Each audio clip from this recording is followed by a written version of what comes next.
Shalom, my friends. Welcome to this week's Word Study, where we are nearing the completion of our study of the book of Bereshith, Genesis. Today we're looking at chapters 47 and 48, continuing our story of Yosef, that's Joseph. And today is part 5. Next week we will complete our study of Joseph and the book of Bereshith. But before we begin, let's bow our hearts and pitch this tent with our beloved Elohim. Beloved Abba, Father, Yahweh, O Abba, we come before you this day to worship you, Father, and to praise you and thank you, Abba, for our time with you in your word, as you wash us clean by your word. And thanking you, Abba, for opening our eyes, our ears, and our hearts, that we might see, hear, and understand your word in new ways, in accordance with your plan for our growth in you. As we give this day, Father, to you, your beloved Yechid, Yeshua, and your indwelling Ruach HaKodesh, praying in Yeshua's Kodesh name, Yahweh, Yahweh, our Elohim, Yahweh Echad. Amen. Then Yosef came and told Pharaoh, my Abba and my brothers, with their flocks and their herds and all that they own, have come from the land of Canaan, and they are in the land of Goshen. And from among his brothers he took 5 men and presented them to Pharaoh. And Pharaoh said to his brothers, what is your occupation? And they said to Pharaoh, your servants are shepherds, both we and our fathers before us. Moreover, they said to Pharaoh, we have come to sojourn in the land, because your servants have no pasture for our flocks, due to the famine being so very severe in Canaan. So we ask that you let your servants dwell in the land of Goshen. And Pharaoh spoke to Yosef, saying, your Abba and your brothers have come to you. The land of Mitzrayim is before you. Make your Abba and your brothers dwell in the best of the land. Let them live in the land of Goshen. And if you know of any men of ability among them, put them in charge of my cattle. Then Yosef brought in Yaakov his Abba, and presented him before Pharaoh. And Yaakov Baruch Pharaoh. And Pharaoh asked Yaakov, how old are you? So Yaakov said to Pharaoh, the days of the years of my lifetime are 130 years. Few and full of unhappiness have the days of the years of my life been. And they have not attained to the years of the lives of my fathers in their lifetimes. Note, Yitzchak, Yaakov's Abba, lived to be 180 years, while Avraham, Yaakov's grandfather, lived to be 175 years. And after making his statement to Pharaoh, Yaakov lived another 17 years and gained a much brighter view of Elohim's treatment of him. Continuing, and Yaakov Baruch Pharaoh, and went out from his presence. So Yosef settled his Abba and his brothers, and gave them a property in Mitzrayim, in the best of the land, in the land of Ramesses, that's Ramesses, as Pharaoh commanded. And Yosef supplied his Abba and his brothers, and all his Abba's household with food according to the needs of each family. And in the course of time, there was no food in all the land, for the famine was distressingly severe, so severe that the land of Mitzrayim and all the land of Canaan hung in doubt and wavered by reason of the hunger, the destitution, and the starvation of the famine. And Yosef gathered up all the money that was found in the land of Mitzrayim and in the land of Canaan in payment for the grain which they purchased. And Yosef brought the money into Pharaoh's house. And when the money was exhausted in the land of Mitzrayim and in the land of Canaan, all the Mitzrites came to Yosef and said, "Give us food. Are we to die right here in front of you? We have no money left." And Yosef said, "If you have no money left, then give up your livestock, and I will give you food in exchange for them." So they brought their livestock to Yosef, and he gave them food in exchange for the horses and the flocks, for the cattle of their herds, and for the donkeys. And he supplied them with food in exchange for all their livestock that year. And when that year was ended, they came to Yosef the second year and said to him, "We will not hide from our Adon the fact that our money is spent. Our Adon also has our herds of livestock, and there is nothing left in the sight of our Adon but our bodies and our lands. Why should we perish before your eyes, both we and our land? Buy us and our land in exchange for food, and we and our land will be bond slaves to Pharaoh. Give us seed to plant, that we may live and not die, and that the land may not be desolate." And Yosef purchased all the land of Mitzrayim for Pharaoh, because the Mitzrites sold every man his field due to the overwhelming severity of the famine that was upon them. And the land became Pharaoh's. And as for the people, Yosef removed them to cities, from one end of the borders of Mitzrayim to the other. But he did not purchase the land of the Kohanim, the priests. For the Kohanim had a fixed pension from Pharaoh, and lived on the amount Pharaoh gave them. Therefore they did not sell their land. Then Yosef said to the people, "Behold, today I have purchased you and your land for Pharaoh. Now here is seed for you. You will sow the land. And at harvest time, when you reap the increase, you will give 1/5 of it to Pharaoh, and 4/5 of it will be your own to use for seed for the field, and as food for you and your households, as well as food for your little ones." And they said, "You have saved our lives. Let us find favor in the sight of our Adon, and we will be Pharaoh's bond servants." And Yosef made it a law over all the land of Mitzrayim to this day that Pharaoh should have the 5th part of the crops. It was only the land of the Kohanim which did not become Pharaoh's. And Yisrael dwelt in the land of Mitzrayim, in the country of Goshen. And they gained possessions there, and grew and multiplied exceedingly. And Yaakov lived in the land of Mitzrayim 17 years. So the life of Yaakov reached the age of 147 years.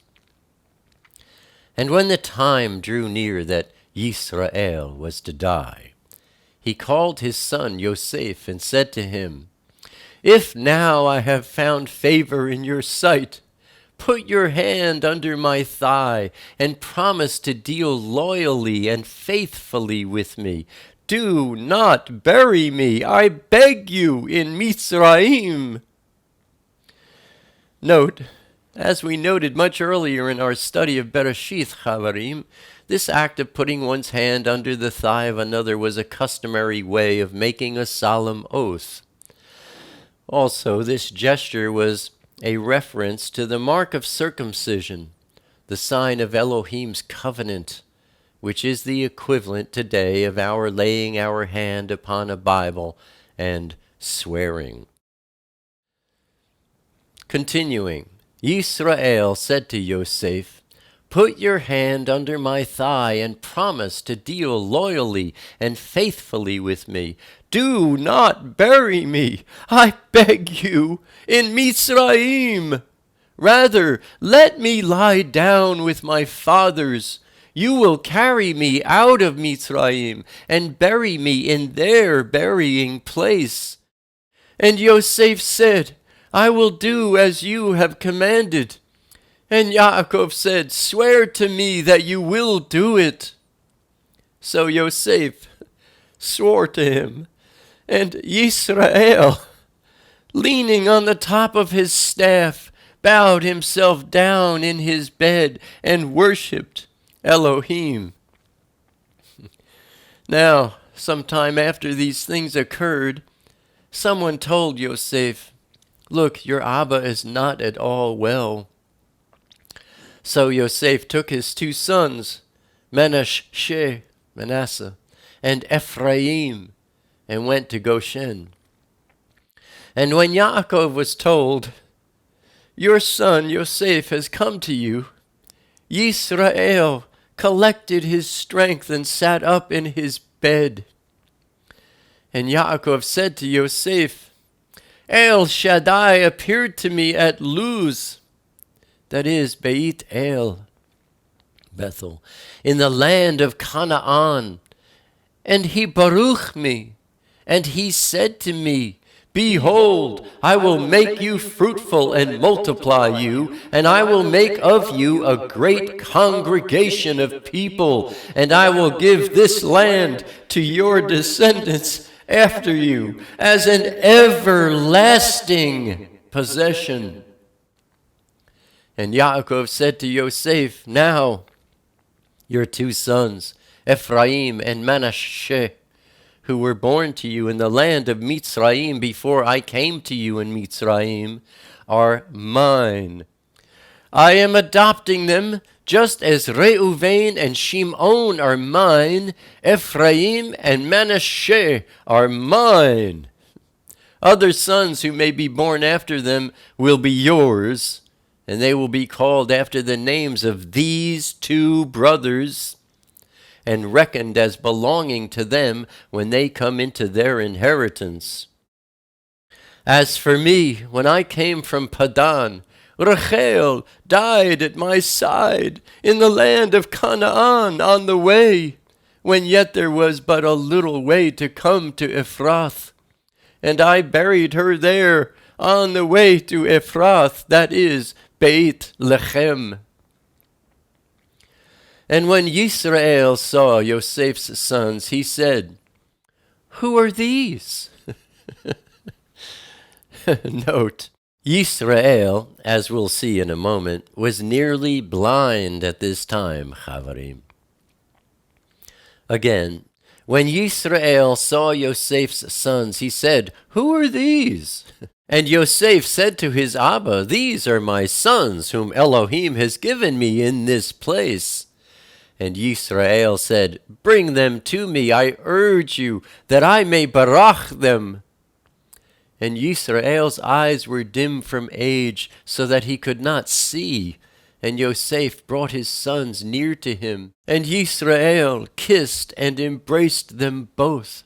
And Yisrael said to Yosef, "I never thought I would ever see your face, but look, Elohim has also shown me your offspring." And Yosef took the boys from beside his Abba's knees and bowed before him with his face to the earth. And Yosef took both boys, Ephraim in his right hand toward Yisrael's left, and Manasseh in his left hand toward Yisrael's right, and brought them near to him.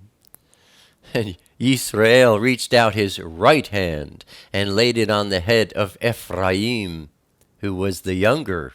And he laid his left hand on Manasseh's head, crossing his hands intentionally, for Manasseh was the firstborn. Note, Yisrael pronounces Ephraim as the firstborn by the power of the Ruach HaKodesh. just as we have seen so many times, Chavarim. Elohim acts independently of the claims of priority based on the time of birth when he chooses men. Elohim, too, crossed his hands in the case of Sheth, whom he chose over Cain, that's Seth over Cain, of Shem over Japheth, Shem over Japheth, Yitzchak over Yishmael, Isaac over Ishmael, Yaakov over Esau, Yehudah, Judah, and Yosef over Reuven, Moshe over Aharon, Moses over Aaron, and of David over all his brothers. Continuing, then Yaakov Baruch Yosef and said, Ha-Elohim himself, before whom my fathers Avraham and Yitzchak lived and walked habitually, Elohim himself, who has been my shepherd and has led me and fed me from the time I came into being until this day, Ha-Malach, who has redeemed me continually from every evil, Barach these young boys. And let my name and the names of my fathers Avraham and Yitzchak be renowned in them. That is to say, may they be worthy of having their names coupled with Avraham's, Yitzchak's, and Yaakov's. And let them become a multitude in the midst of the earth. Note, when Yisrael said, Ha-Malach, who has redeemed me continually from every evil, Ha-Malach, in this case, Chavarim, is something very unique. Yisrael is here inferring that this Malach, this angel, Ha-Malach, is Yahuwah himself. Continuing, and when Yosef saw that his Abba laid his right hand on Ephraim's head, it displeased him. And he held up his Abba's hand to move it to Manasseh's head, saying, Not so, Abba, for this is the firstborn. Put your right hand upon his head.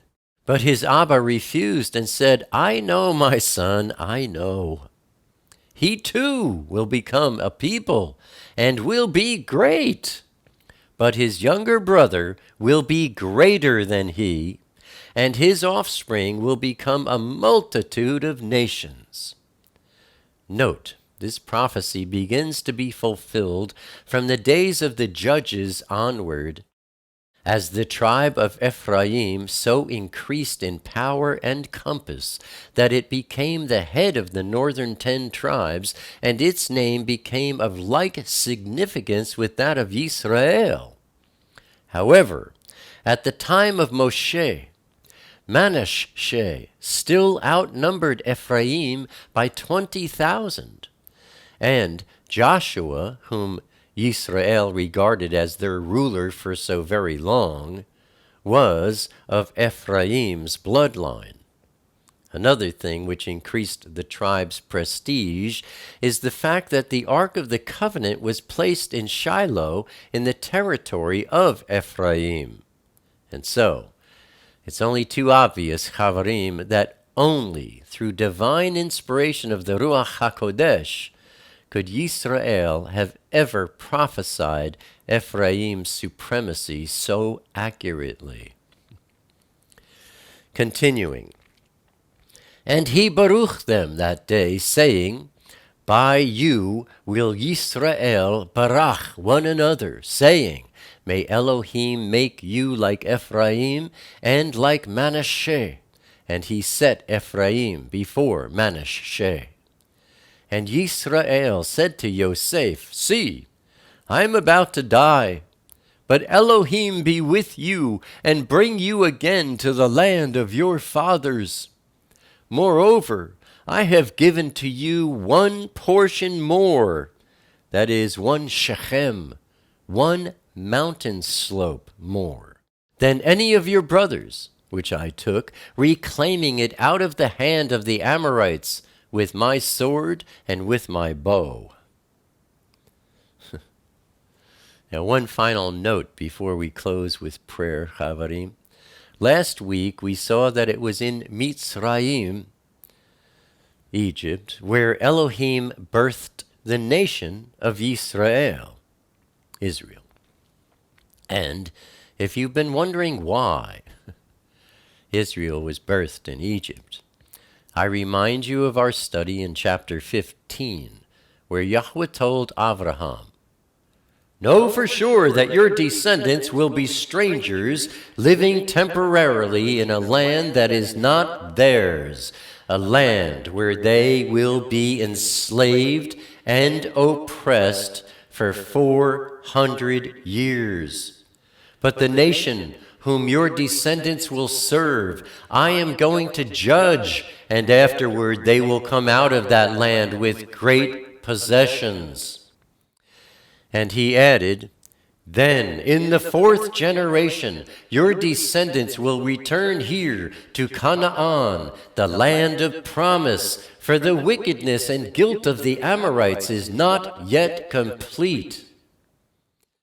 There are two major predictions that help explain this 400-year waiting period. First, one result of the Israelites leaving Mitzrayim would be great possessions. Of course, in order to leave Mitzrayim, they had to be there. Elohim promised that their exit would mean great abundance for Yisrael. This was fulfilled in Exodus chapter 12. And when the Israelites left Mitzrayim following the 10th plague, they were told to ask the Mitzrites for items of value for their journey. And Yahweh had given the people favor in the sight of the Mitzrites, so that they let them have what they asked. Thus, they plundered the Mitzrites. Look at Exodus chapter 12, verses 35 and 36. And second, Yahweh wanted to wait before giving the promised land to Yisrael, because the iniquity of the Amorites was not yet complete. The Amorites worshipped false gods and participated in many other sins, and Elohim promised to remove them from the land where Yisrael would one day live. However, Elohim had a certain time period in mind that included 400 years for Yisrael in Mitzrayim. He is surely slow to anger and abounding in mercy, Tehillim 103:8, Psalm 103, verse 8. Once the Israelites did return to the land promised to them, the Amorites were destroyed, as Yahweh said. Look at Numbers chapter 21, verses 31 and 32, and also Joshua chapter 10, verse 10, chapter 11, verse 8. Elohim certainly could have chosen a different way or a different time frame for placing the Israelites in their promised land. But he chose a particular way to bring esteem to himself. The 400-year sojourn in Mitzrayim included many examples of Elohim's wisdom and might, Chavarim. Yosef's preservation of the Israelites during a famine, Moshe's rise to leadership, and Elohim's great miracles, such as the crossing of the Red Sea. These were all part of Yisrael's time in Mitzrayim. Let's bow our hearts. Beloved Abba, Father, we praise you and we thank you for our time together with you this day in your word. We thank you so much, Abba, for calling us and choosing us and bringing us into your fold. Oh, Abba, for opening the eyes, the ears, and the hearts of our loved ones as we pray to you about them, while there is yet this day, which we can call today. As we give this day, Abba, to you, Yeshua and Ruach HaKodesh, praying in Yeshua's Kodesh name, Yahweh, Yahweh, our Elohim, Yahweh Echad. Amen. That's our study for this week, my friends. As I said, next week we complete our study of Yosef and the entire book of Bereshith. And as always, I hope and I pray that these videos, these studies, are a constant and continual berachah to you and to yours. Abba willing, I'll see you here again next week. Until then, shalom, chavarim.